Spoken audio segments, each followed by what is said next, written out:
A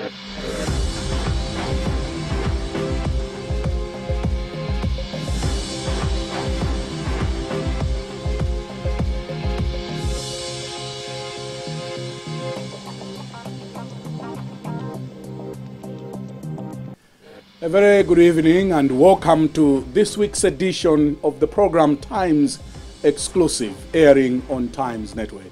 My name is Augustine Banda. Glad you could join us. The program tonight is coming to you courtesy of Rainbow Paints. In this edition of the program, I'll be talking to Mr. Augustine Banda, popularly known as Gus Banda. He's the managing director for MultiChoice Malawi. I love brilliant green on my walls. I love signal red, sweet lime, electric blue.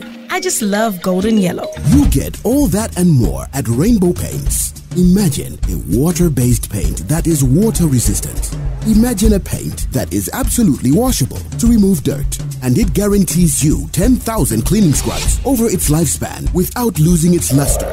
There can only be one paint that does just that, and that paint is acrylic sheen. Get yours today at all leading hardware stores. Rainbow Paints. Peace of mind. Part of the deal. Mr. Banda, thank you very much for joining us tonight in Times Exclusive. We are meeting for the first time in this program, and let me take this opportunity for having you come to do this program. Thank you. You are considered probably one of the youngest chief executives in town. How have you reached these levels? Brian, I've been blessed. I think my short journey has been peppered with meeting the right people. Certainly coming back home to Malawi has allowed me to meet people that have inspired me in a great way. My return to Malawi allowed me to meet people such as Edward Kilua, Mordecai Msisha, Chadwick Mpande, Chris Kapanga, and these are people that have helped me to understand how Malawi works. And I've had the privilege of working at Blantyre Sports Club, but I think I've spent my greatest time at the College of Medicine at the sports complex. And once again, there I worked under the tutelage of people like late Dr. George Kafulafula, my former chairman, Steve Kamiza, Mrs. Chifundo Trigu, Mrs. Nyasinga Kaunda. And of course, now at MultiChoice, I have Mr. Colin Smith and Mr. Edward Smith. So there have been a lot of people that have helped me along the way. A lot of people have described you as a disciplinarian. You are very strict with, standards. Is that a true reflection of who you are? I think I believe that to maintain standards, you need to be disciplined. But having said that, I'm also a strong believer that people need to enjoy themselves coming to work. There must be balance in everything that we do. And I think that I do try to strive to strike that balance with colleagues that I work with in the environments that I work in. Without standards, then you basically are failing at your objectives and goals. And I think that it's discovering, it's knowing what your standards are, and then from henceforth building a culture around them that is very critical. How have you seen the moving from sports complex, for example, to MultiChoice? These are two different companies. How has been the switch? Okay. Well, the switch has been very interesting. I've enjoyed it. It's been obviously very challenging.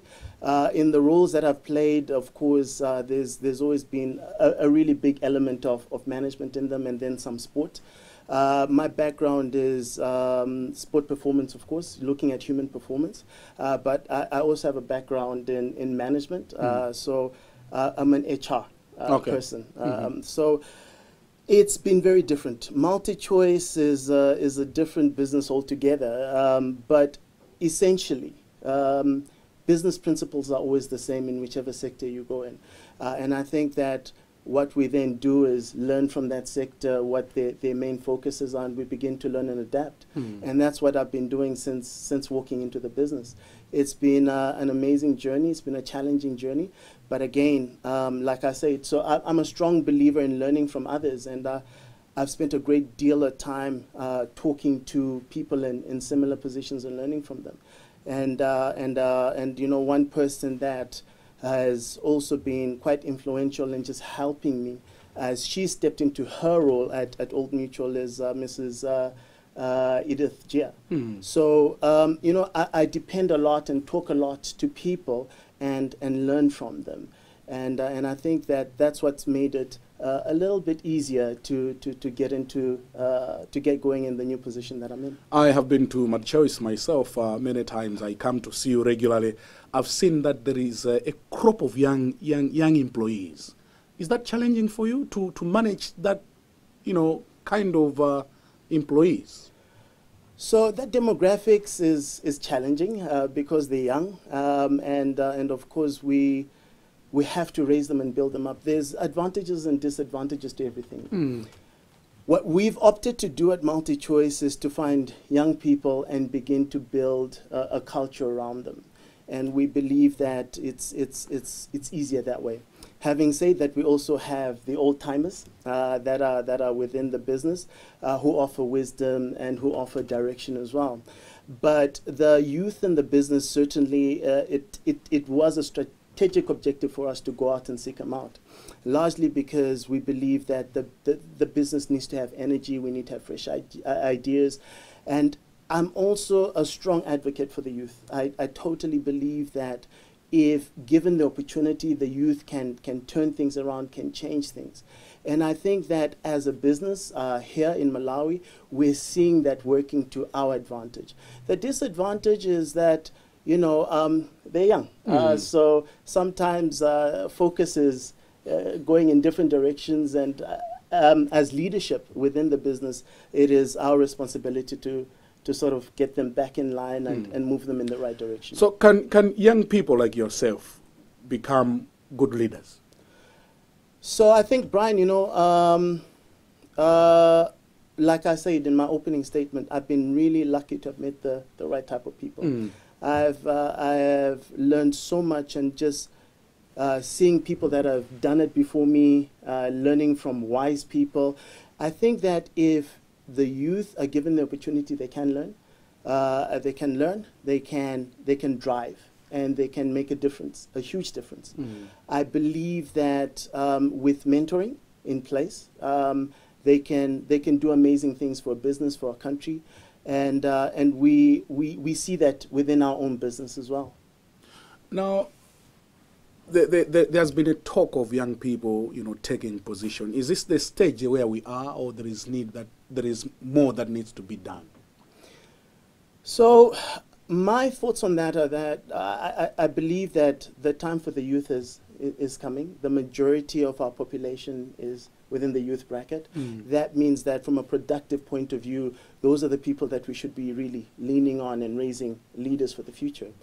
I also believe that, you know, as a country, we need fresh ideas. We need a new way of thinking, and the youth of today bring a lot of that.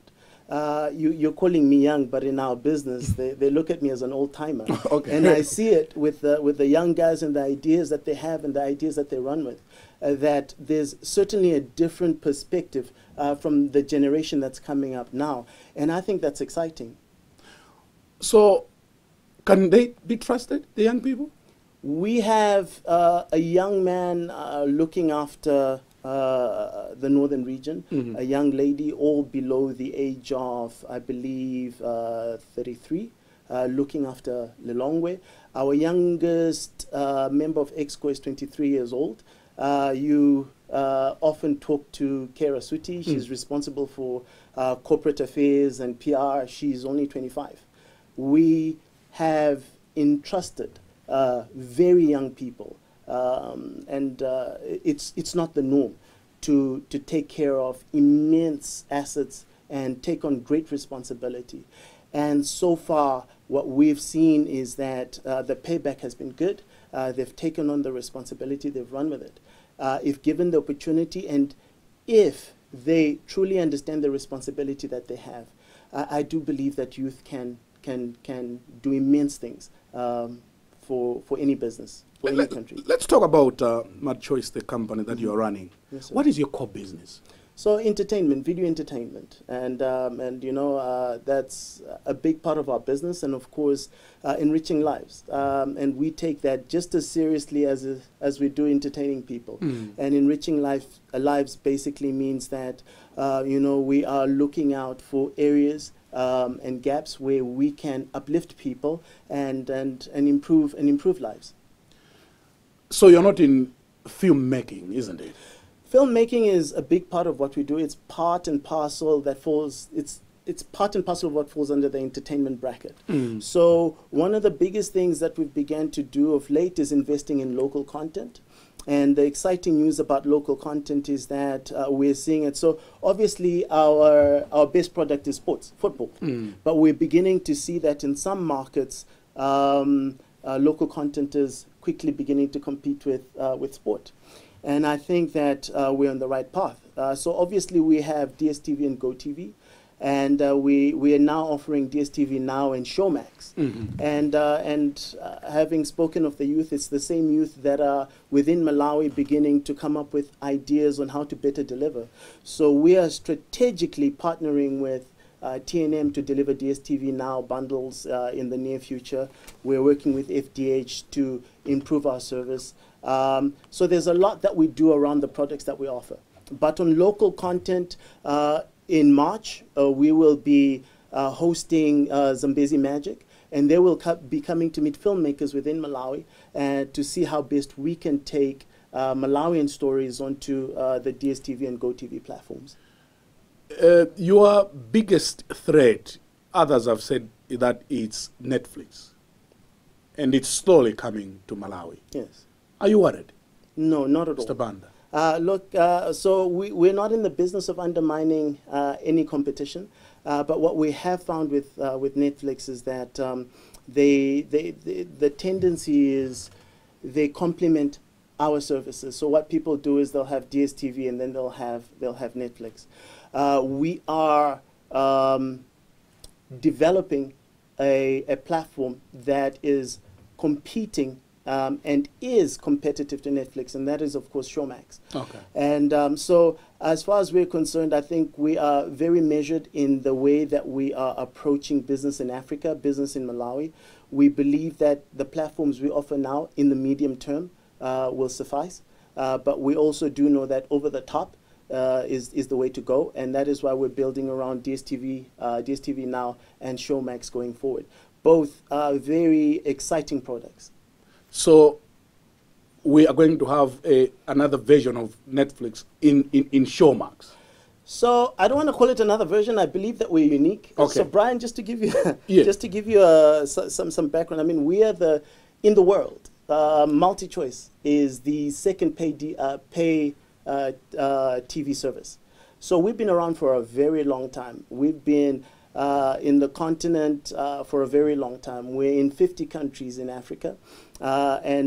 So we have an idea of what the demand is. So is it similar to Netflix? In terms of the sort of delivery, yes. But I do believe that we have a different offering that is exciting and that can be matched by any operator, whether it be Netflix or otherwise. But the backbone really is on data. Yes. And you know it's difficult. You know, exactly. Internet is extremely expensive in this country. How are you going to run with so much difficulties in data? So we're strong believers in collaboration. And specifically in Malawi, I think that we, like I stated earlier, we are working with TNM to see how we can offer that service at an affordable rate, and that is DSTV Now. And we believe that we're just about to find a solution. So if we look at what TNM offer, we know that they've done a great job in terms of different services that they offer the public. And generally speaking, those have been affordable. So our approach to them and them to us has been, how do we bundle and how do we make this affordable? And allow me to hold on to further revealing what we're about to do. But I can tell you that it will be soon that we unveil something, and it's going to be very exciting. And we believe that the market will take to it and find it great. So it's going to be affordable. It's going to be affordable, definitely. So how is business? Business with all the challenges that we are talking about. Oh, well, business. So I'll speak from two perspectives. In Africa, MultiChoice is growing and doing very well. I think we went from 12 million subscribers last year. We're sitting on 14 million this year. We just listed just yesterday, actually, on the stock exchange, and the initial signs are very, very positive. We have delinked from our parenting company, NASPAS.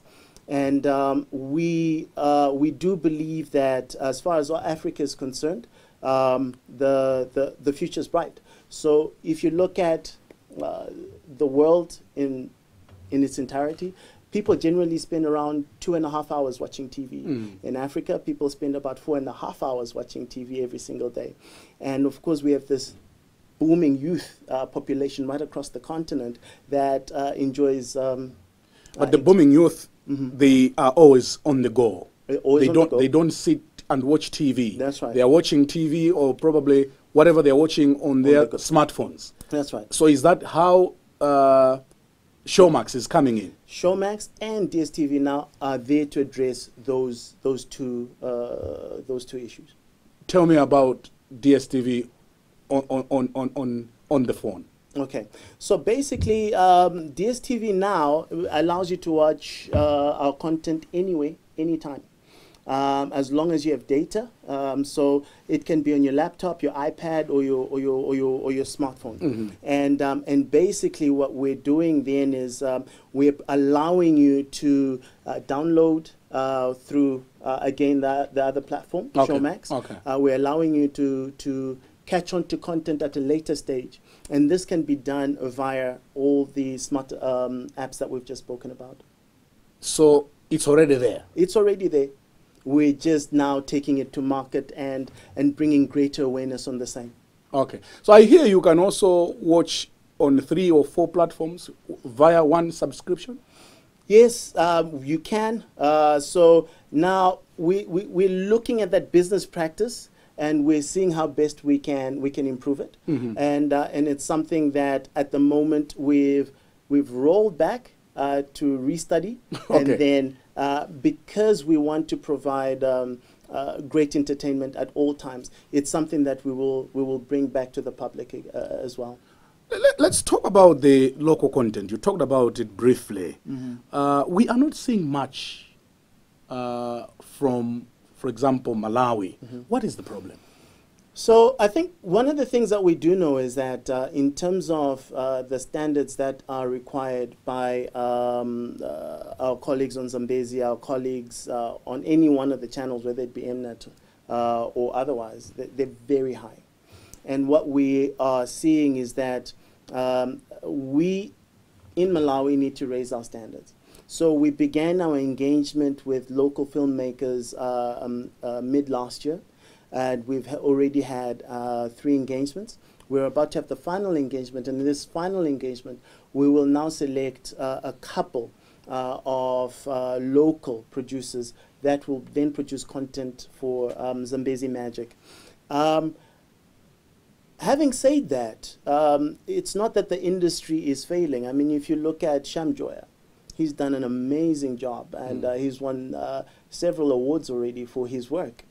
So we know that the potential is there. What we want to do using our resources is to harness that potential and bring it to the fore, so Malawians can enjoy their local stories on GoTV or DSTV platforms. Mr. Augustine Banda, we have to take a short break. When we return, we'll continue our discussion. Thank you. In case you're just joining us, this is Times Exclusive, airing on Times Network. My name is Brian Banda. In this edition of the program, I'm talking to Mr. Augustine Banda. He's popularly known as Gus Banda. He's the Managing Director of MultiChoice Malawi. We'll be back momentarily. I love brilliant green on my walls. I love signal red, sweet lime, electric blue. I just love golden yellow. You get all that and more at Rainbow Paints. Imagine a water-based paint that is water-resistant. Imagine a paint that is absolutely washable to remove dirt. And it guarantees you 10,000 cleaning scrubs over its lifespan without losing its luster. There can only be one paint that does just that, and that paint is acrylic sheen. Get yours today at all leading hardware stores. Rainbow Paints. Peace of mind. Part of the deal.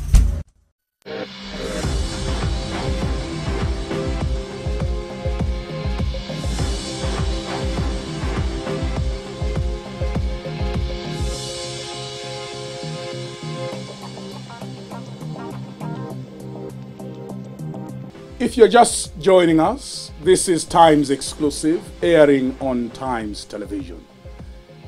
In this edition of the program, we are talking to Mr. Augustine Banda. He is known amongst his peers as Gus Banda. He's the Managing Director for MultiChoice Malawi. Welcome back to the other half of the program, Mr. Banda. Thank you. We talked very briefly about the local content. We have heard of the MultiChoice Talent Factory. What does this want to achieve?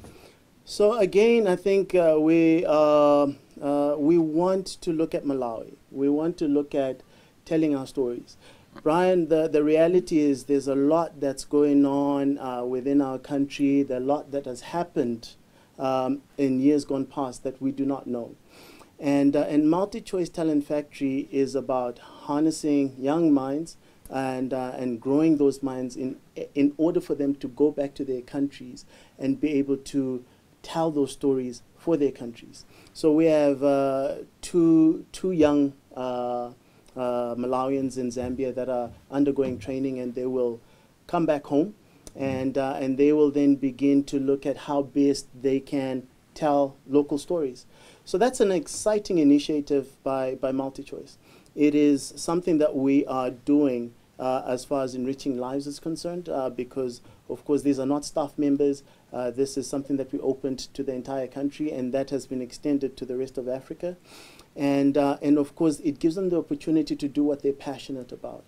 So MultiChoice Talent Factory, as far as I'm concerned, is a big way of enabling each country, enabling us in Malawi to tell our stories. So we are trusting these classes to help us in telling our story. Yes. What is our story? I think that we've had a beautiful story to tell. Malawi is blessed as far as peace is concerned. We're one of the few countries in the world that have not experienced war at all. And then we've had people that have served this country in great ways. And I think that sometimes we spend a great deal of time celebrating other country and other people, that we forget to celebrate our own. And I spoke of earlier Edith Gia and her team and her board, the work that they've done with Mpiko. I mean, that for me is amazing. It's an amazing story. We have press holdings that's been going on for quite some time now. There's a story behind that. We secured independence without shooting a bullet, really, in many ways, in terms of going full out for a liberation struggle. So all these stories, we want to be able to go and tell and speak and give us a strong identity of who we are as Malawians. Who is Chief Mbelwa? What did he do? What was Kamuzu Banda's role? And what about all the other presidents that have served this country? And so there's that to tell. And we're encouraging these young men and women that are sitting at the academy, coming from all over Africa, to go back to their countries and tell these stories.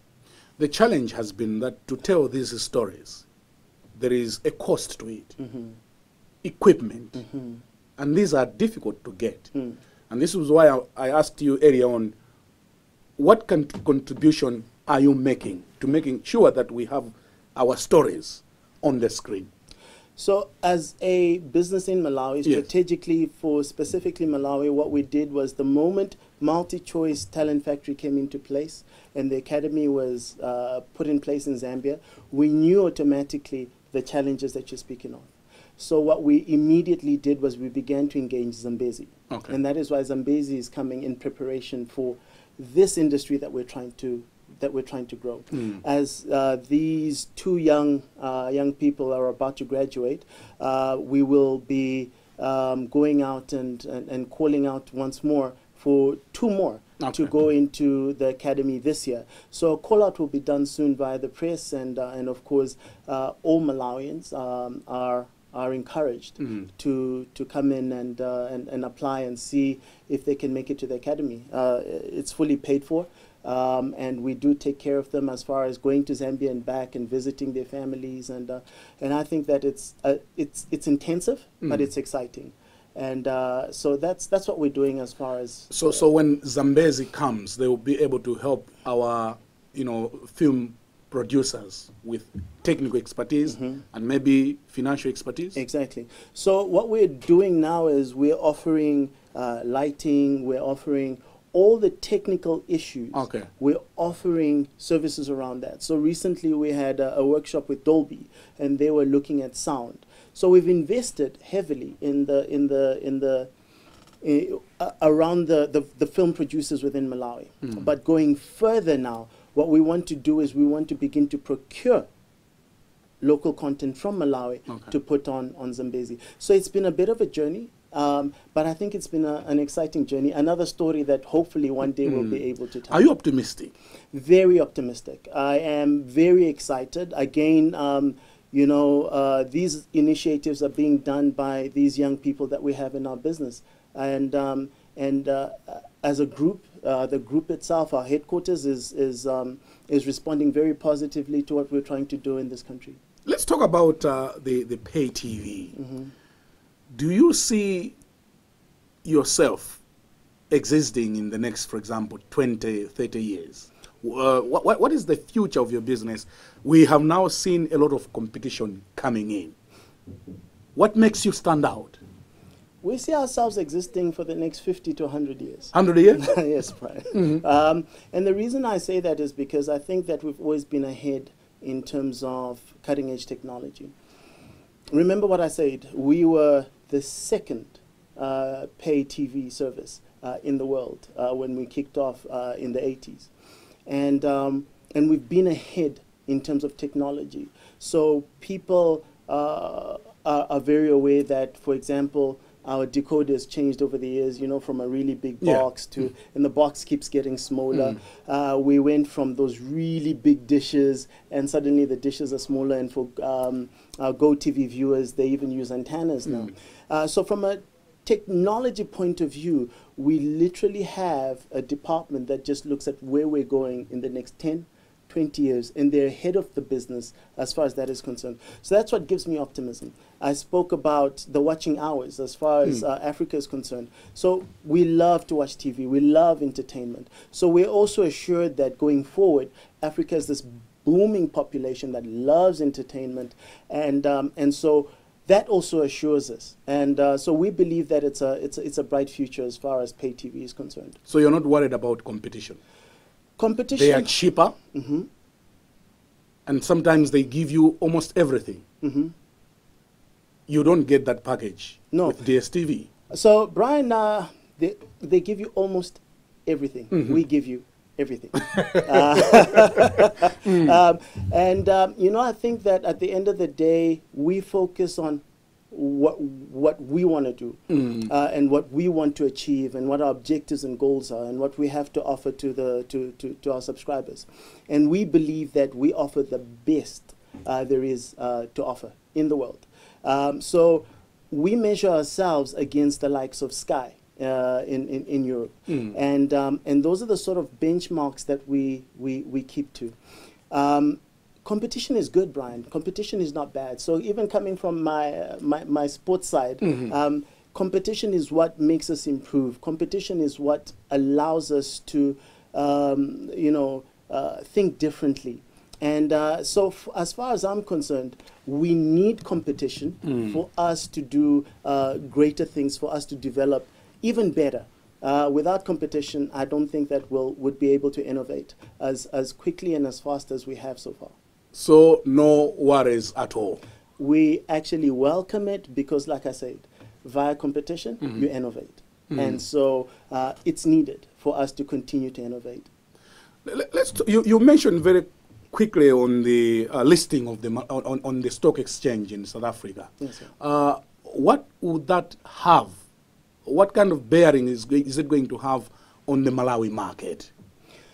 So as far as what it will have on the Malawian market, it's positive in the sense that the group, MultiChoice Group, is the one that has listed on the Johannesburg Stock Exchange. And so we've gone in as a group, and that includes Malawi, of course. And of course, so far what we've seen is, as I stated earlier, a really positive response to our listing. And that basically means that obviously as people buy into our shares, we're able to raise funds to further develop our business. So that has a positive impact on the business in Malawi. I think ultimately what we want to do in Malawi is to make sure that we show that we are a great going concern, and our country is a great place to invest in. We have seen different countries having tailor-made products. Nigeria, for example, they have their own Big Brother Nigeria. We just saw the launch of Bachelor South Africa. Do we have any specific products for Malawi? So that's the discussion that we'll be having in March. And I think what we'll do is, in furtherance to this discussion, we'll ensure that we invite you to that, because those are the things that we're looking at as far as local content is concerned. The sky's the limit. What do we want to do? The people that we've engaged, the filmmakers in Malawi, what do they see as entertainment for Malawi? If it's Big Brother Malawi, let's look at it and let's see. Do what we have the can capacity to do Big Brother Malawi, for example? So to produce any Big Brother show is quite expensive. We know this. But having said that, I think that if you're innovative and you look at things from a different perspective, there's no reason why we cannot do anything that we want to do. It comes back to sitting down and looking at things from our perspective, a Malawian perspective, and seeing what we can achieve.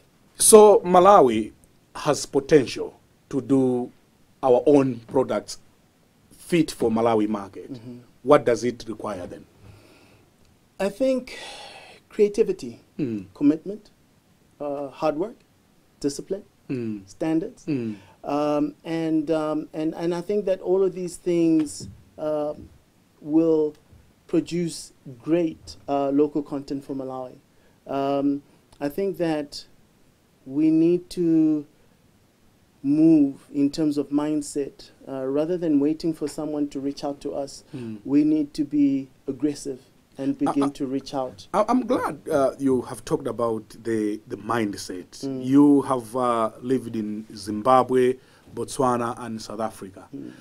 What lessons, talking now as a Malawian, what lessons have you learned in your stay in these countries, and how can that help us to change our mindset?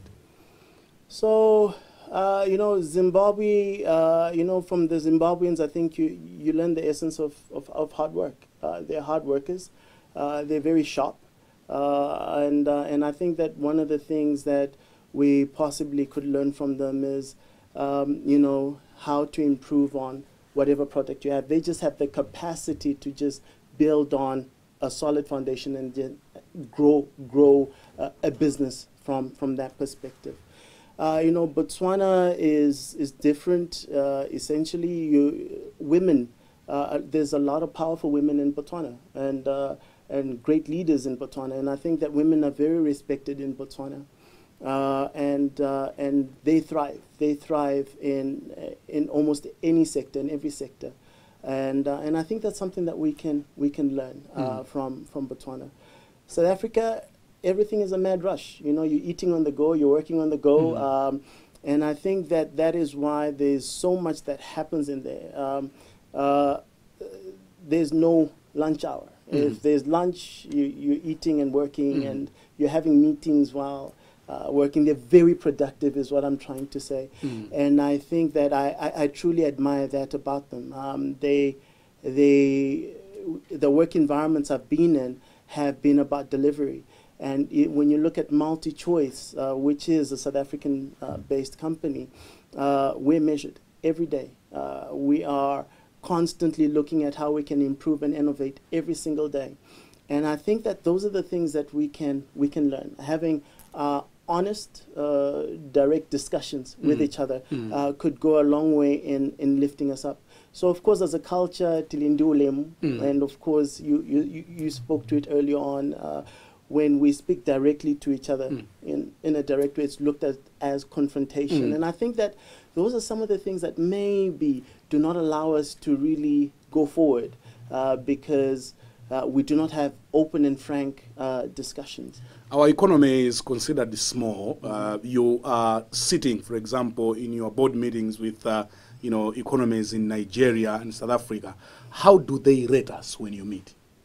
So the beautiful thing about our business is we have a great respect for each other. Okay. We have very honest discussions. We are a small market. My colleagues and I always remind our business that we're not a small market, we're a growing market. And we totally believe that. And I think that that's been proven in the last year or so. We really have grown our business. We've grown by about 30,000 subscribers. And that's largely due to the efforts of these young men and women that we spoke of earlier on. So there is respect for Malawi as a business. There is respect for us in terms of our contribution and what we bring. And the business has invested heavily in terms of secondment resources, and we've enjoyed the business support so far. How can we raise the subscriber base in Malawi? We can do more, isn't it? Well, a lot more can be done. So what we know is that there's about 368,000 households that can be addressed. And we're sitting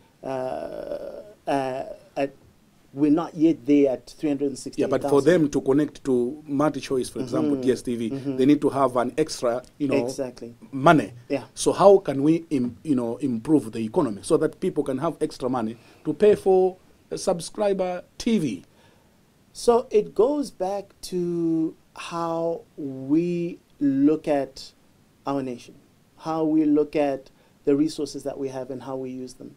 And I believe that Malawi is blessed. I mean, Brian, you look at tourism, for example. We are so blessed. And we spoke of the fact that we're a very peaceful nation. Those two alone are a potential to actually raise the living standards of our people and allow them to get involved in things such as DSTV with the little extra income that they may have. So that is the way I view it. We wish we had more time, but what would be your parting shot to the people that are watching us and even those that subscribe to DSTV? I think my parting shot would be, we're a Malawian business for Malawians, by Malawians, and we're very proud of that. What are you reading this week? This week, in terms of? Any book. So currently I'm reading the Mobile MBA. I'm enjoying it. It's a different perspective, and it's challenging. So, yes, that's what I'm reading. So what do you do in your free time, Mr. MD?